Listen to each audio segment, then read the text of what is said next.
Kita datang ke sini sendiri dan kita akan mati juga sendiri. Tapi kita menjadi ewuh pakewuh karena dalam perjalanan hidup kita membangun kemelekatan pada orang lain.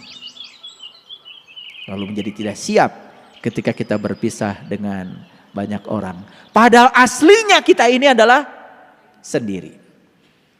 Makanya belajar untuk mengasingkan diri jadi orang asing. Belajar dalam kesendirian. Tapi bukan berarti kalau kita sudah merasakan kenikmatan dalam kesendirian, kita menjadi orang yang egois. Tidak. Percaya sama saya. Begitu kita sudah menemukan kenikmatan dalam kesendirian, maka kita akan menjadi penuh welas asih, penuh cinta. Bahkan itu yang dilakukan oleh para nabi, para rasul. Menyendiri dulu untuk membagikan cinta kasih pada orang banyak. Nabi Muhammad pun sendiri dulu 15 tahun di Gua Hiro. Menemukan dulu kenikmatan dalam kesendirian. Itu berarti mengasingkan diri? Berarti kalau mengasingkan diri jadi orang asing? Gitu. Kalian mau terus dalam kerumunan? Silakan aja. Apa hasilnya dalam kerumunan? Maaf ya, saya kasih tahu. Apa yang didapatkan oleh kita ketika kita terus menerus dalam kerumunan? Ayo, bisa menjawab? Kalau tidak saya tunjukkan. Hasil akhir dari terus menerus dalam kerumunan dalam 90% tadi, kasiro tadi. Yang pertama adalah kesengsaraan. Betul?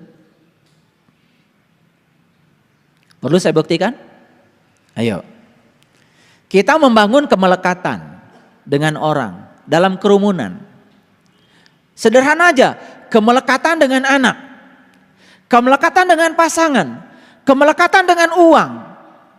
Terus membangun berbagai macam kemelekatan.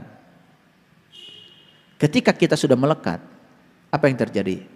Takut kehilangan yang kita sudah melekat padanya. Rasa takut yang menyiksa kita karena takut kehilangan yang kita melekat padanya menimbulkan kesengsaraan apa tidak? Betul?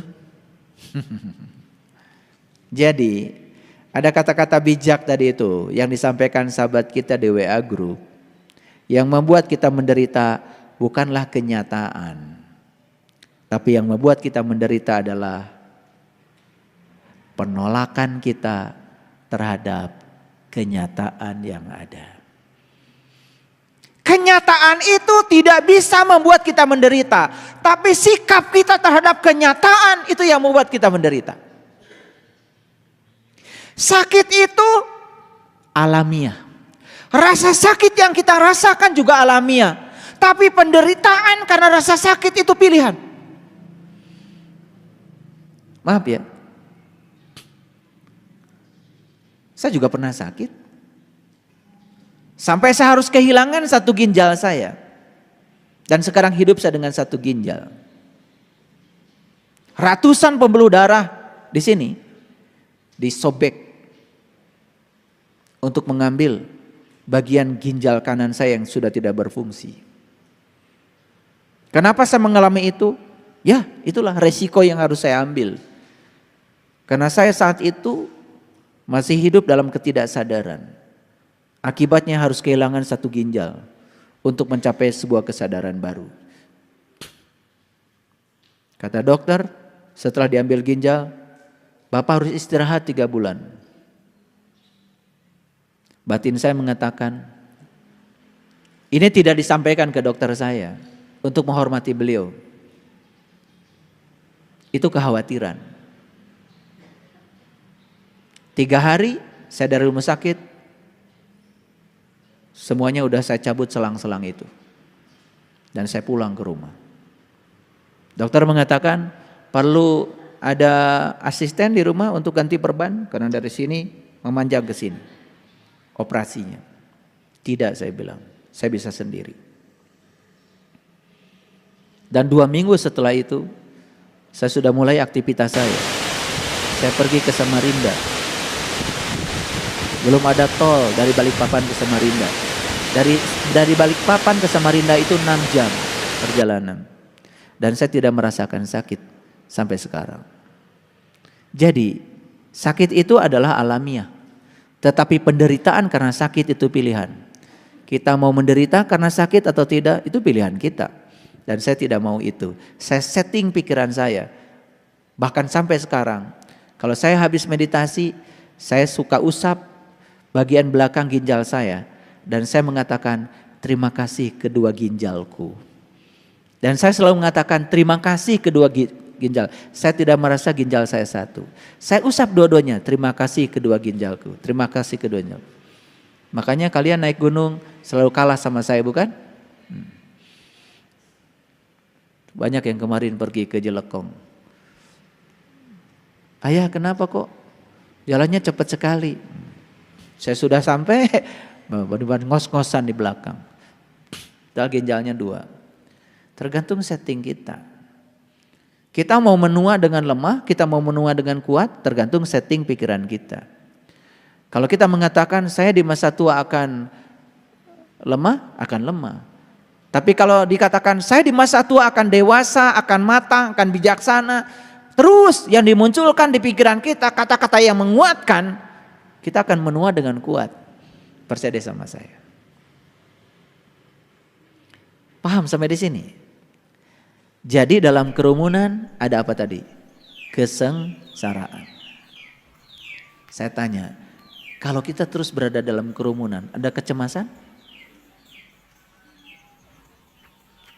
Kalau kita terus-menerus dalam kerumunan, ada penderitaan? Yes. Sepanjang kalian berada dalam kerumunan, terus saja mengikuti pola pikir kebanyakan orang. Tidak mau mengasingkan diri, tidak mau jadi singa, terus aja jadi domba. Selama itu pikirlah, kita akan menemukan kesengsaraan, kecemasan, penderitaan. Saya tanya lagi berikutnya. Siapa yang mengajarkan keserakahan kepada kita? Kerumunan, bukan? Dulu kalian lahir ke sini sendiri. Tidak ada keserakahan. Tapi kerumunan telah mengajarkan keserakahan. Apa yang terjadi? Duitnya harus paling banyak. Rumahnya harus paling banyak. Mobilnya harus paling banyak, tanahnya harus paling banyak. Siapa yang mengajarkan itu? Bukankah kerumunan? Siapa yang mengajarkan kekerasan? Siapa yang mengajarkan kekerasan? Kerumunan, bukan? Dulu kalian datang ke sini penuh cita kasih. Tapi ayahnya, ibunya pertama kali yang mengajarkan kekerasan. Kata-kata yang keras. Ketika anak tidak setuju, orang tua berteriak pada anak. Kata-kata kotor muncul dari ayah ibunya. Masuk ke mana? Siapa yang mengajarkan kekerasan? Lihat sekarang di televisi. Ayah bisa dibunuh oleh anaknya. Seorang nenek bisa membantai cucu-cucunya sendiri. Ada tuh. Baru terjadi di Bandung Barat. Siapa yang mengajarkan kekerasan? Bukankah kerumunan juga? Siapa yang mengajarkan ambisi? Siapa mengajarkan kebencian? Siapa yang mengajarkan keinginan yang terus-menerus tentang masa depan? Siapa yang mengajarkan kita menjauh dari masa kini? Siapa? Siapa? Semua dari kerumunan. Dari hubungan kita dengan orang lain.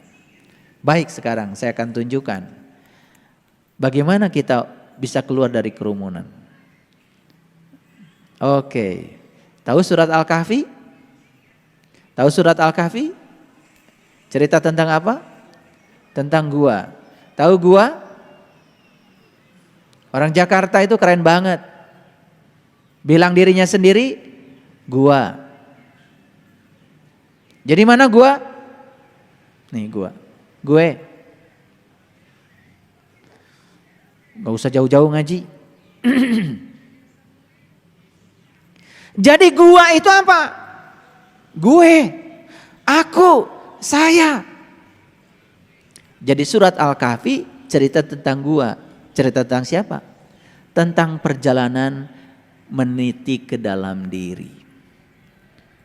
Tentang melihat ke dalam diri, mendengar ke dalam diri, mendengarkan suara kita sendiri, merasakan napas kita sendiri, itu urusan gua itu.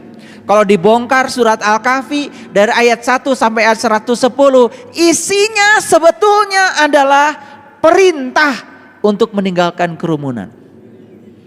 Perlu saya buktikan? Mari kita buktikan.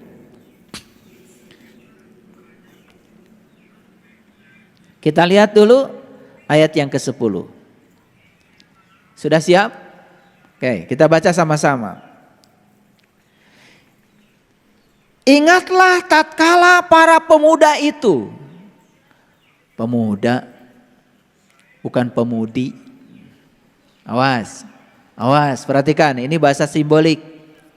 Jadi kalau di Quran ada kata-kata laki-laki, itu pasti urusan rohani. Kalau di Quran ada kata-kata perempuan, wanita, itu pasti urusan jasmani. Makanya aku ciptakan manusia berpasangan, itu bukan suami istri. Azwaja, pasangan, itu adalah ruhani dan jasmani. Jadi semua kita tuh sudah sempurna sejak dari lahir. Kalau nikah, bersuami, beristri, itu pilihan. Boleh nikah, boleh enggak masalah. Rabi'ah Al-Adawiyah, seorang wanita suci di zamannya, memilih untuk tidak menikah. Karena tidak ada laki-laki yang bisa menjawab pertanyaan dia. Termasuk seorang sufi besar, sekelas Hasan Al-Basri di zamannya. Saat melamar Rabi'ah Al-Adawiyah, dikasih pertanyaan sama Rabi'ah. Apa pertanyaannya? Wahai Hasan Al-Basri, kalau kamu mau jadi suami saya, tolong jawab pertanyaan saya. Kalau kamu bisa menjawab, saya akan terima lamarannya.